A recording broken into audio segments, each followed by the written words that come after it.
Good morning, everybody. Welcome to Quaker Lake.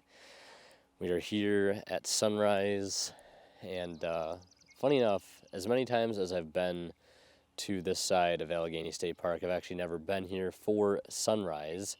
And I think like maybe a day or two ago, I decided I would finally make that trip out here just to see what it's like, really. Now, if I'm being honest, the clouds didn't necessarily cooperate. We really haven't gotten any great light. It's been relatively flat the whole time, and yeah, not what I was hoping for. But something interesting happened, and it was a little bit of an inspiration I got from seeing some other photos doing this particular technique, and I kind of wanted to share them with you guys. Because my main plan, and to be honest, I didn't really have much of a plan coming in here. I probably should have done some more scouting, not at sunrise, just so it wouldn't have been so stressful trying to figure out where I was going to be, come sunrise. But luckily, I'm familiar enough with the area that I had a relative idea, but nothing super detailed.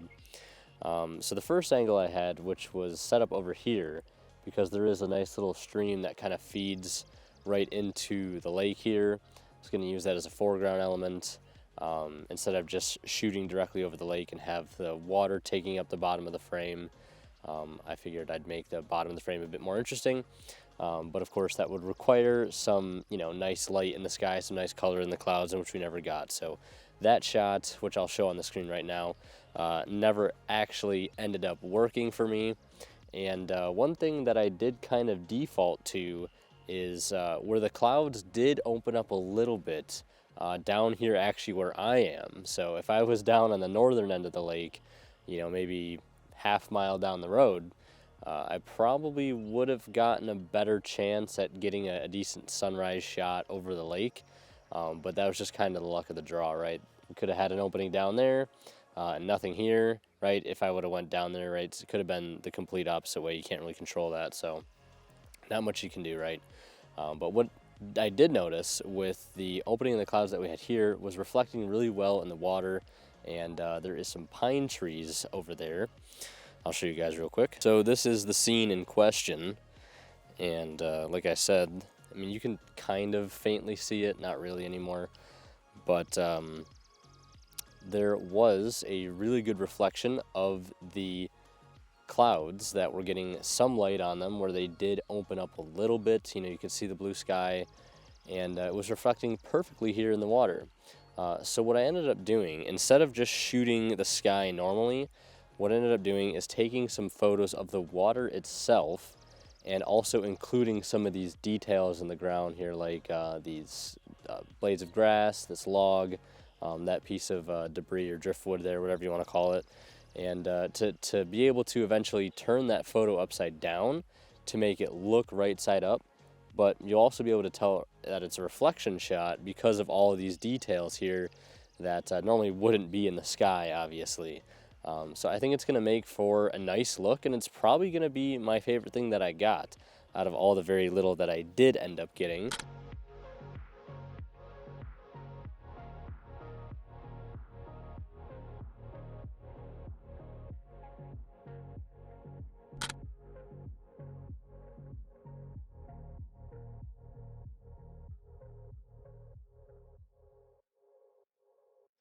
But I figured I'd just share this little tip with you guys.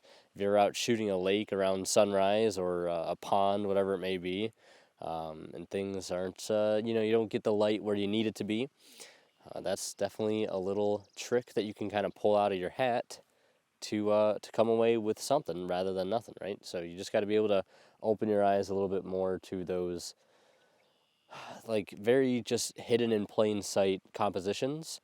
Because they're definitely there. You just got to know when to find them. Well, you got to know where to look for them first, right? That's the one thing. And another photographer friend of mine actually gave me that idea, so shout outs to them. If I hadn't really paid too much attention to that before, or had any exposure to it, I probably would have missed it completely. So, word to the wise, I guess. Word for the wise. Is that how you say it? I don't know. I got 3 hours of sleep. I'm tired.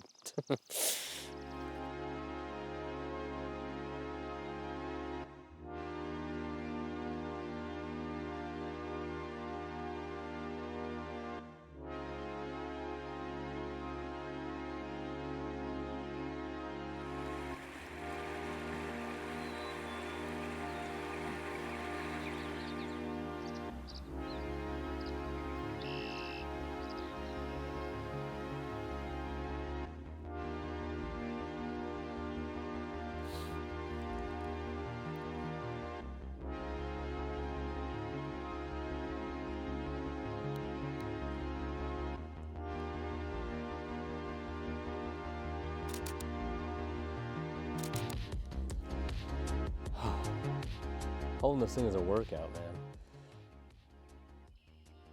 Yeah, there's a pair of ospreys down there, which is so cool.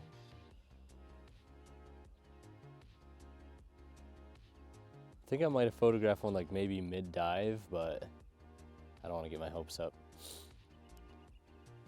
Getting some really good sunlight out here now. What is this? The light.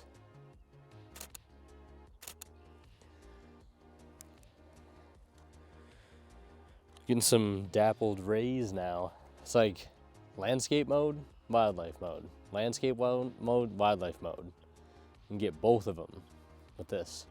Eastern bluebirds over there. Ospreys over there. Then seeing northern flickers, tree swallows, red-winged blackbirds. I heard woodcocks this morning, geese, ducks. Super sick. And I heard some turkeys too. All right. Let's keep moving before we get stuck here, stuck in a loop.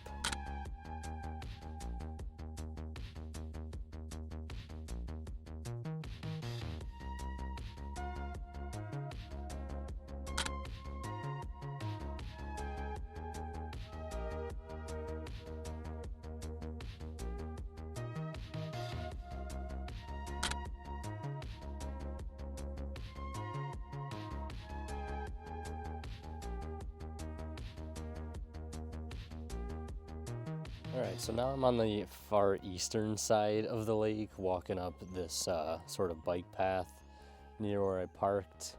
And this video originally didn't have a focus, but now I think I know what that focus is going to be. It's really just an emphasis on scouting, talking about why you should do it. First and foremost, had I scouted this area, adequately, I would have known that I could have parked maybe about 20 feet from where I originally wanted to shoot from. Instead, I probably walked maybe almost half a mile by not doing so, because I found out literally, I don't know, like 20 minutes after I first got here that you could park on the side of the road over there. But hey, you live and learn. But now we got the 150 to 600 on, and we were kind of shifting focus to wildlife, as I've been seeing a lot of wildlife opportunities, specifically birds. I just photographed some tree swallows, and this is happening right while I'm filming too, isn't it?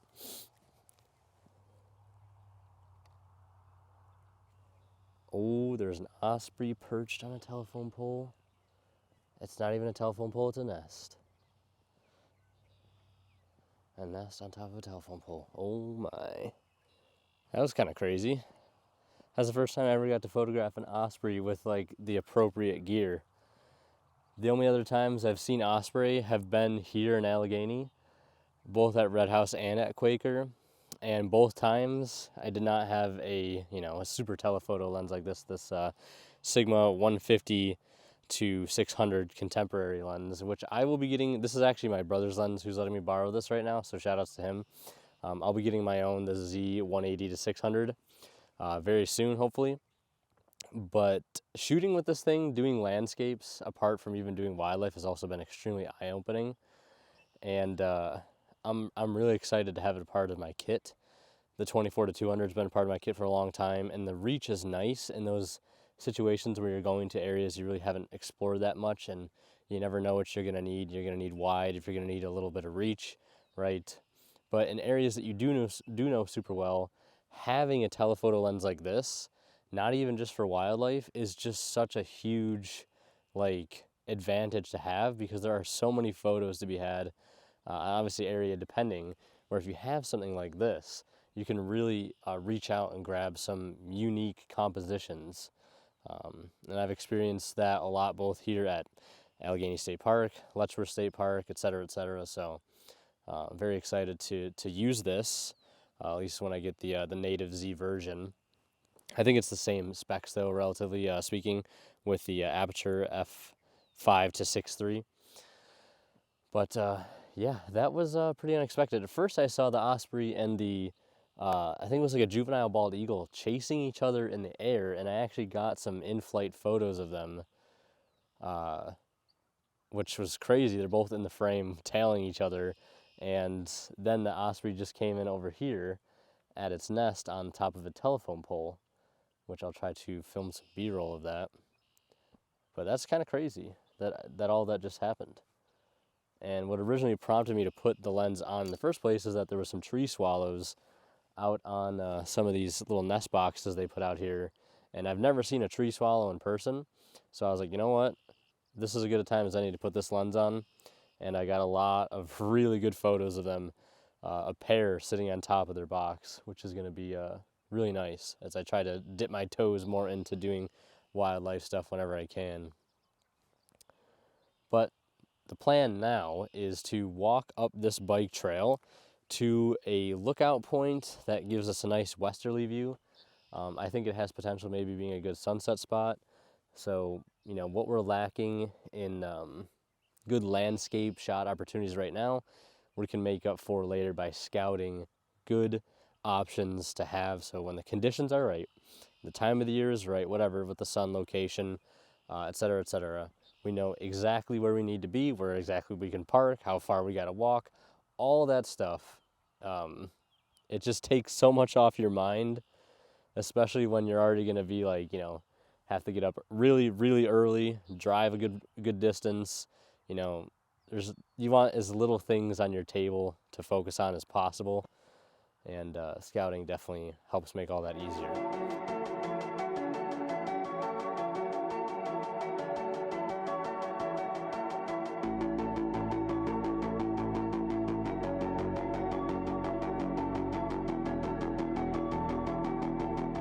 So I just had to swap lenses again. I took the 600 off, put the 24 to 200 on, just in case I need some range on the rest of this walk.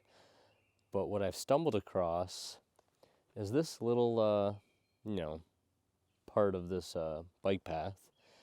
It goes through this heavily forested section, and it has a really nice look over here to where this huge white pine is, and it's getting hit with some pretty good dappled light right now. It's coming and going though. It was really intense like 30 seconds before I started filming.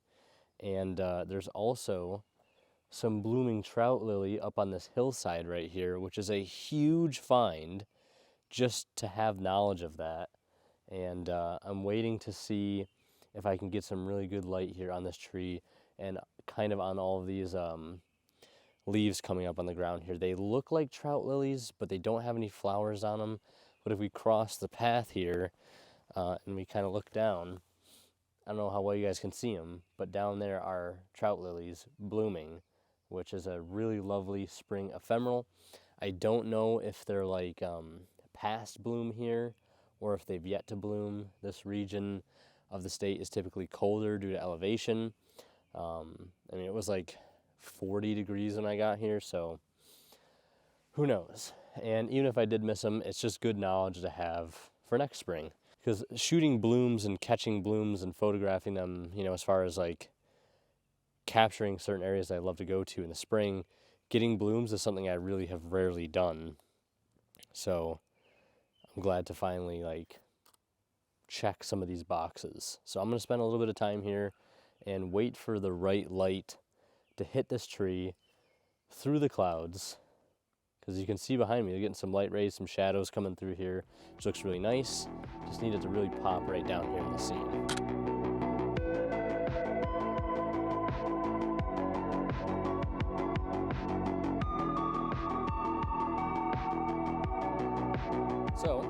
I have managed to find myself a little sort of woodland stream, and all around it on either of these banks is just trout lily everywhere. And I'm gonna have to guess that these haven't flowered yet, because I am still seeing some of them over here that have their flowers, but they're closed still. Usually what happens for trout lilies is they'll stay closed and then they'll start to open up like this.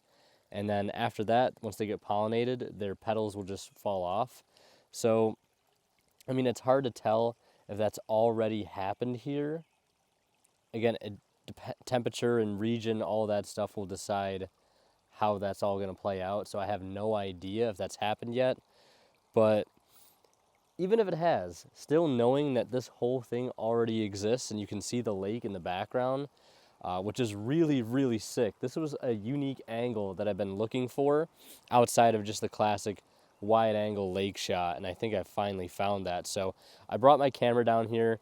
The trail is way up there. You can see the little wooden fence that I was leaning up against where I was taking those pictures earlier, but you can just see all around me these little leafy, protrusions out of the ground. I believe they're all trout lily, which is so sick to see this much of it here. Usually, you're going to have some kind of invasive taking over everything, making it so that these native plants can't grow, like lesser celandine, et cetera, garlic mustard. But it's so refreshing to see what hopefully I think is trout lily. If it's not, I'll be upset. But either way, it's still going to make for a great shot, and I'm glad I decided to walk down here, and I'm glad I got the boots on. Otherwise, I wouldn't have been able to come down here. So this is a big success. Big success.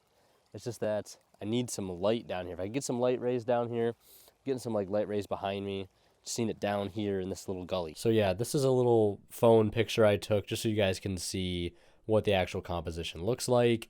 A lot of great leading lines here. Not only do you have this little stream leading all the way through, a lot of moss on those rocks, but the banks on either side kind of form these nice triangles that also sort of complement the edge of the forest, where you can then see the lake in the background kind of having that triangular look as well. Very symmetrically pleasing composition, and I cannot wait to photograph it at sunset, when hopefully the lake can just light up with gold light, and maybe I'll get some gold light on that left bank there, adding for a lot of really just nice contrast and dramatic light into the scene. I think this is going to be amazing to come back to. All right, so just finished my walk back from the trail and spent a little time putting the 600 back on to photograph some of these really nice backlit trees. And since they're just getting their leaves or their buds, whatever you want to call them, it kind of looks like fall foliage. It's like the reverse fall here in early spring. And just the backlit colors look super nice, especially when you can crop in on them, and how they just kind of pop out at certain points against the trees that still don't have any foliage or buds or anything like that on them.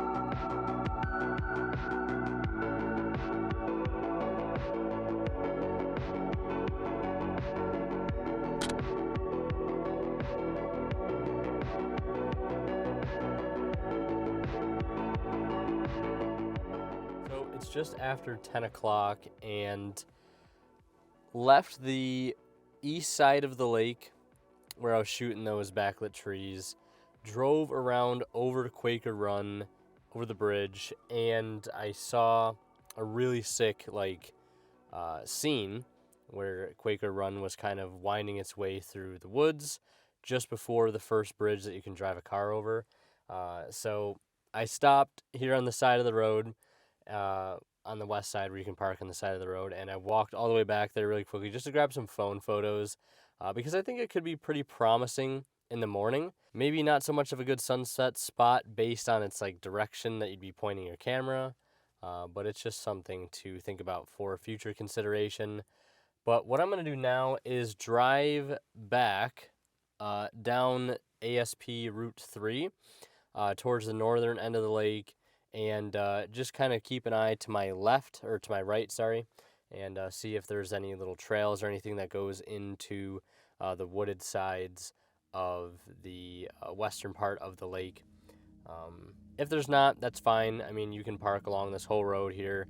and get out wherever you want and just like check out certain spots. But I'm going to look for specific points of interest up all the way to the spillway at the very northern end and see, if I see anything interesting, cool, I'll take some phone photos just to have them archived.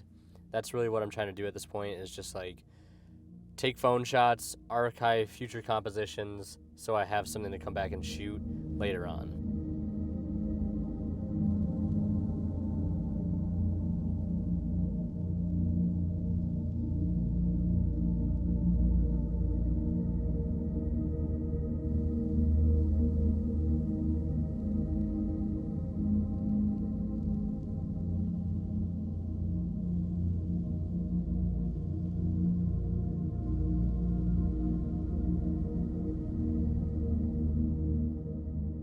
Before I head out, I decided to make a quick stop at the spillway overlook at the northern end of the lake, and I gotta say, the view of the lake down here is just a lot better. It's something about the way the hills come together and make this really nice formation where you have a hill on the left, a hill on the right, and a hill in the center.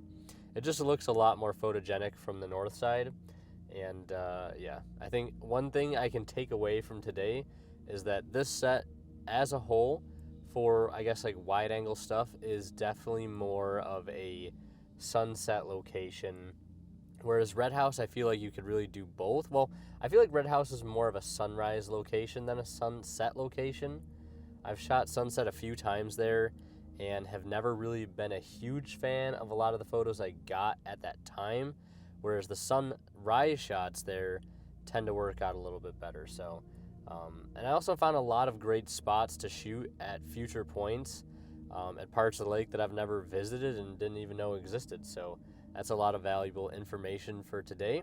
Even if I didn't get the big money shot I was really looking for, definitely still learned something very valuable to how to get even better photos in future trips. So also really quickly, I know it's been a long time since I've uploaded, so I do apologize for that. I thank you for. And also, really quickly before I wrap up, I know it's been a long time since I've uploaded. I do apologize for the lack of content. It's just not always easy to film and also focus on getting good photos. I'm sure you can understand. It's a little bit of a balance, but thank you guys for watching. Leave a like on the video if you enjoyed, and don't forget to subscribe if you haven't already. And also, if you aren't following me on Instagram or Facebook, where I post all my work, feel free to check those links out down in the description, as well as a link to my website. Until next time, we'll see you guys around.